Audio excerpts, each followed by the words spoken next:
Alright, today I'm at Cassone's. I'm actually working on a brand new 2018 BT Touring Cruiser. Like always, there's something wrong. So I don't know if you can see, there's no slide out mechanism here. Should be a Schwintek mounted there, but I took it off. Because something happened that, the one thing that Schwinteks aren't supposed to do, happened. In fact, let me grab a tape measure so we can take a look at it. Right, so here is the Schwintek mechanism. There's the lower rack, and this actually has 3 racks, so there's 2 upper ones. And I don't know if you can see how much is sticking out right here. It is, I don't know, it's about 3 3/8. Down here at the bottom, let's see, it's about 2 1/8. We're about 1.5 inches, I don't know if you know this, out of alignment. And this is designed not to do what we are witnessing it did. So somehow, down here it jumped the track, even though it has these cool rollers down there that ride the track to keep it from popping out. And there's a central shaft located at this gearbox and that to that gearbox, so you physically can't move one of these without moving all 3 of them. So if I were to, oh, I have to take the motor off. Sorry about that. Forgot the motor still on here. There's the motor right there. Can you guys see it? I have to take that out first. So to take that out, there's going to be a screw, and it's probably on the other side. Is it? Oh, there it is. Gotta take that guy out, the whole thing will lift out. Probably should just do this on a workbench, right? So let me get the motor out of there, and we'll take a look at the drive shaft and the rollers and see the theory of operation. Gotta set up here on a workbench. So let's see, this is the outside that you would see, and this is the inside. And where did I see that screw? I already lost where the screw was. Oh, I found it again. Outside on this one. So that screw gets out of the way. This actually doesn't hold the motor. It's more just like a stop. It's more just like a stop because it just interlaces in the housing of the motor and keeps it from spinning inside here. Now we should just be able to pull it out. And there's a Schwintek motor. That's what it looks like. That's a gearbox. That's the motor. If we look at the motor itself, it's really about the same size as my cordless drill motor. That's always amazing to me. So now with the motor out, this track should actually move pretty freely. Let's see if it moves. Measure? I already did measure. But now look at that. It's perfect. Back in sync. What do you think? It was 1.5 inches off. And I actually accidentally resynced it already. So I just have gravity helping me out now. So if you need to manually do this, that's why you pull the motor out. And now that thing just tracks up and down.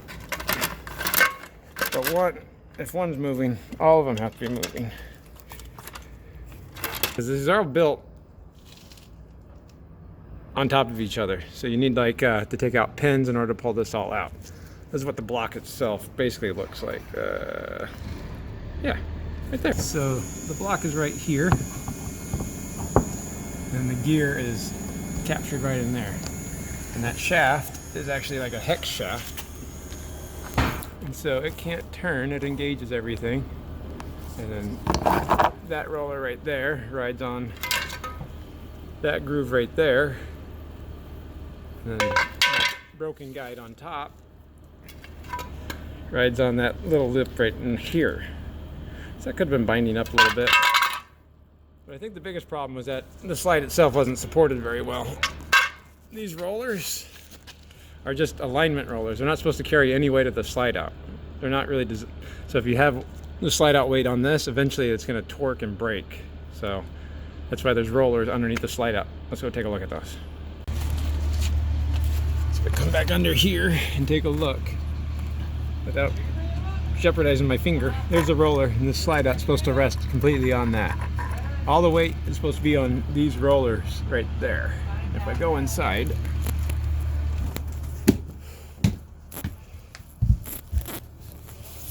this front of the slide out is actually on a dinette, and the floor overhangs a little bit. So I think if somebody's sitting on this dinette when it's in the in position, it's putting a lot of weight on the outside. So there's nothing supporting this slide out from that wall all the way to here, so it's allowed to cantilever a little bit. So I want to install some rollers underneath there to help support the weight. But I have to get this slide in alignment first. Now, of course, at this point you guys should know that I'm not a fan of anything, and I hate all things, and everything just breaks on me. As far as the Schwintek goes, I'm not a huge fan of it. I think it's really great for lower entry-level units with small slide outs, but the industry, for whatever reason, said, hey, this is a really cheap slide out that's really cheap. So they can put it in like great big full wall slide outs that are sometimes 30 feet, not 30 feet, but really long, maybe 28, you know what, I guess about 30 feet. And they should not be in those slide outs at all. This one is actually a full wall slide out. It goes from the front all the way here to the back. So this is the back wall, and there's the front way over there. And to be even more complicated, because it's on a B class, there's a notch in the slide out, so it actually has two floors in transition. The bed right there, you can see it doesn't cantilever out as much. Then the closet in the middle, and then this dinette is even out further. So I think that's part of the problem. So all I'm gonna do is probably change out that shoe betcha, re-sync this mechanism, put the motor back in to lock it in place, and then put it back in. It's not very exciting to watch it go back in, but I did have to take the fascia off on the outside. This is an easier one to take off for sure. All right, it took me doing, what did I do with my tape measure? There. So I got this back in sync. What do we got? Call it 8 1/8. Please be 8 1/8. 8 1/8. 8 1/8. Okay. Next step is to put this motor in. The motor's going to go down in there. There's a D shaft. And I don't know if you can see these studs that stick out. They actually engage some holes in the block there. So you have to make sure everything's lined up. And it's not lined up. So I'm going to just put the hex coupler on there so the D shaft's already lined up. See, that's about where the screw goes, because the screw just actually engages this big hole in the motor, keeps it from spinning. And just have to put it in, and to be honest guys, it's really difficult to do one-handed. So I got that lined up. Now I just have to spin it until it lines up into the holes. And to do that, I'm just gonna basically spin the motor. You can kind of see from underneath. Can you see? I don't know. It's very difficult. I guess I'll shift this forward. You should be able to see a little bit better. There we go. So I just have to twist the motor until those are engaged. Now the motor fits in, so it's all engaged. I just have to put the screw back in right here. So that's why when you have to manually retract this thing, you have to take that screw out. Why don't you focus? Thank you. So with that screw all the way in, let's see if we can't get a better view on it.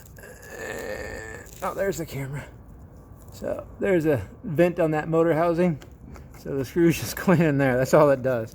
So it just keeps the motor kind of contained so it doesn't lift out. I just have to put this back in place. So before I do that, I'm going to clean all this up. I can kind of run you through everything I had to do, because this part was boring. See my custom utility lift right there supporting the slide out because I had to lift it up off of there, obviously. The fascia had to come out because this whole rack comes out from the outside. That flange gets screwed on right here, and because those tracks are captured at that point, you can't get them back out of the way. So with the fascia off, you can just pull the whole thing out and away. So now all I have to do is just clean up all the sealant, put it in place, and then hopefully put it back together. And then we'll be in sync, and then I can see about actually fixing whatever the problem was originally. All right, here we go. Rack's in, fascia's on. The rack needs to go back against the wall. So rather than trying to push the slide out in, we're gonna just use the motor itself to power it through. So we got some leads hooked up to the motor, down to the battery there. This is the Chad and Micah method. It works. Hit it. What'd you call those? My crack clips. Alright, so there we are. Flush in there. Put some screws back in this thing. Alright. So we got it mocked up now. Not mocked up, put back together. Mike's gonna hit the switch. What do you think, go out or go in? I say go in. So it's going in. Seems to be going pretty well. I think it went in fine before. I'm gonna check and make sure it's staying parallel to the floor. The floor has about a 2-inch gap right there. Okay. Like this roller that we mocked up fits under there no problem. Okay. All right. You want me to run it in? When you run it in, there's a 1-inch gap. Correct. Oh. In, not out.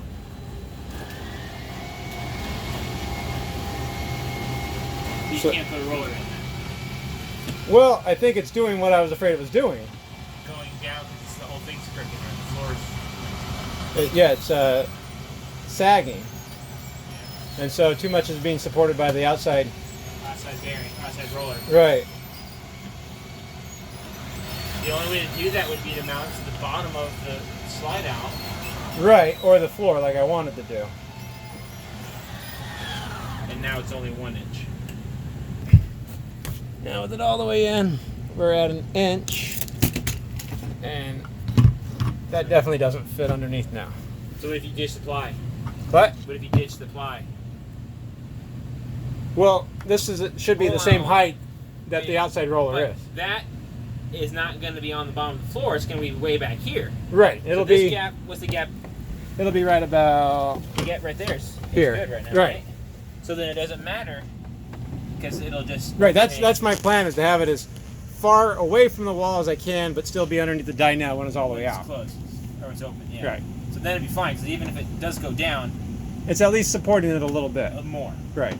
yeah. You probably don't need both of them, right? Just one. I would guess two. Otherwise, it's just going to cause the box to warp. So I'm going to go ahead and put these rollers down. We did mock it up and try it out, and it did seem to help it go out better. And it didn't get it back to 2-inch clearance like it is here, but it did get it to about 1.25 inches. So this is as far forward as I can pretty much bring these rollers.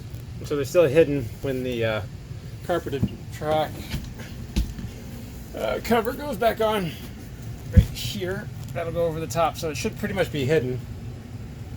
Ideally, this would be mounted to the underside of the slide out, but it would be pushing down on this vinyl, and eventually it would cut grooves into the vinyl and cut the vinyl flooring. So this is my plan. We go on the outside. And they do have plates underneath here for the rollers to roll on, so I'd like to try to aim for these plates. I think that'll help with those rollers. So I'm gonna get a measurement and find out where these plates are on, and I'll put those on the inside. Alright, so I got the blocks in place. This is where they should be going. I drilled out these things at an angle because these are going to be being pushed down by the slide anyway, so we just want to keep these things from moving around. That's it. They're not really load bearing at all. You can kind of see the bolts go through on the bottom. They're recessed down so they are flush. And that's just gonna go right about there. And that one's gonna go right about there. And I think if we look underneath, that about lines up with the those plates that are on the underside of the slide out. So I'll get these screwed on, and I'll try the slide out one more time, clean it up, seal it up on the outside, and this thing will be done.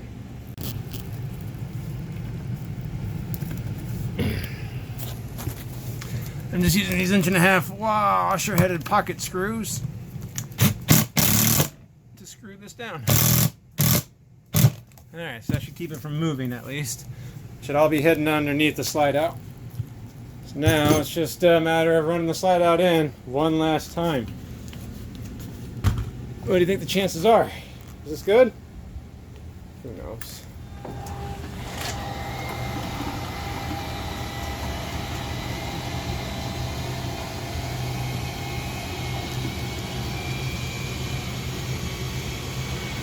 The biggest issue is when I was running out.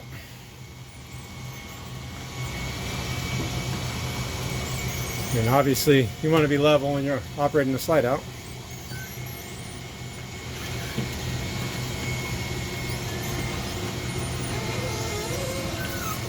My tool bag gonna clear? No. That was close. Sounded smooth. Looks pretty good out here. That fit and finish is, you know, not me. That's the factory fit and finish. Don't look into the sun too much. But we look good back here. I just have to run it out one more time and make sure that it works. I guess I can show you. Now, because the roller is still way back there, I have no doubt this is going to cantilever a little bit because it's still, I don't know, I'll call it a little over 2 feet back there. Let's see if that helps.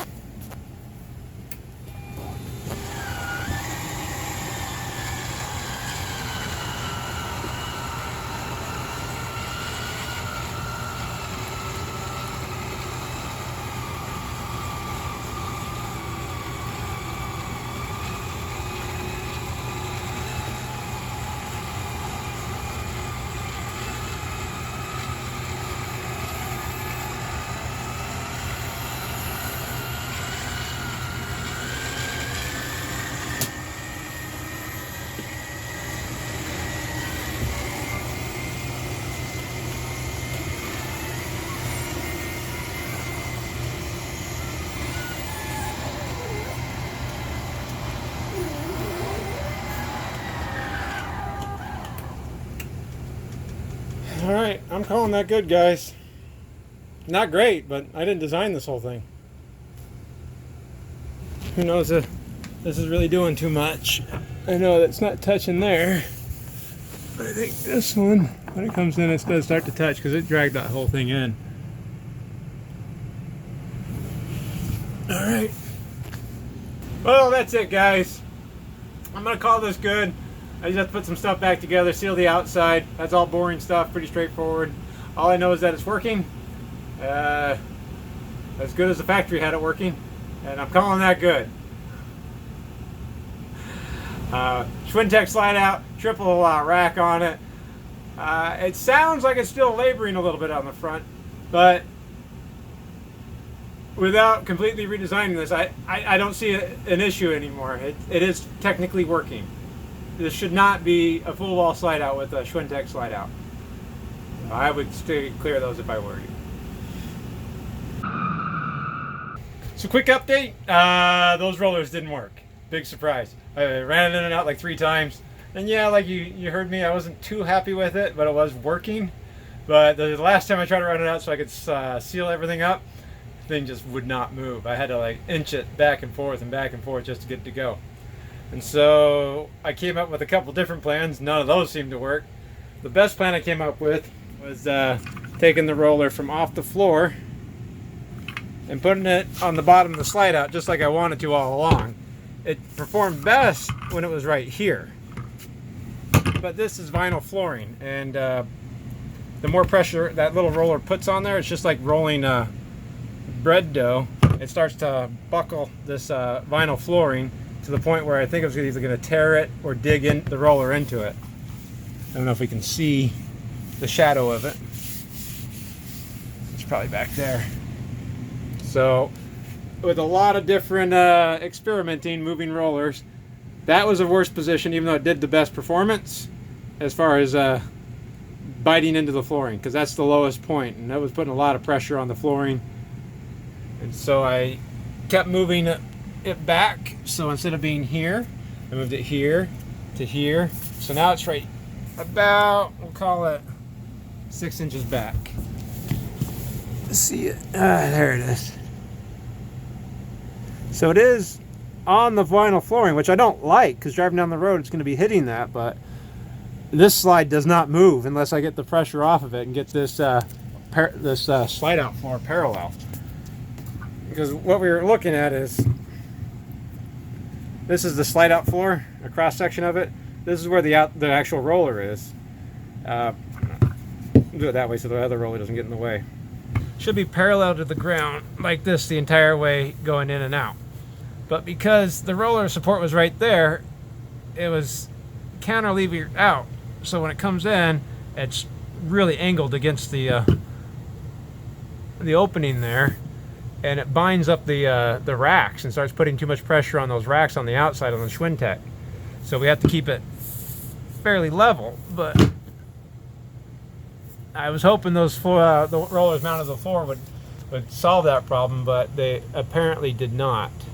So this is the best option I've come up with, other than, you know, redesigning it. If this was a carpeted floor or a tiled floor, focus, I wouldn't have any concerns. I would be, hey, it's done, fantastic. You'll see a lot of slide outs when they come in on carpet. They make a nice roller mark on the carpet, but it's carpet and we're fine with it. But this slide would not move at all the last time I tried this.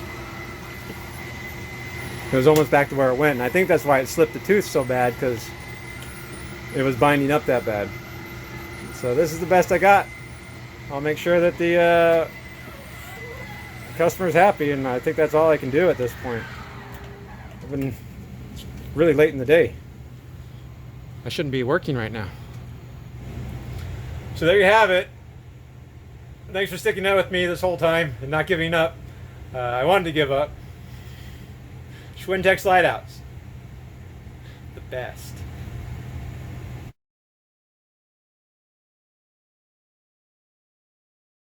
You're gonna have to excuse me. I'm a little tired. I think it's actually 2019. PT Cruiser, not 2018. Not important. Cassone's RV really has nothing to do with this. They were kind enough to let me have my customer drop it off here for me to work on it here. Otherwise, I have to drive it 20 miles to my shop. So, thanks, Cassones. You're the best.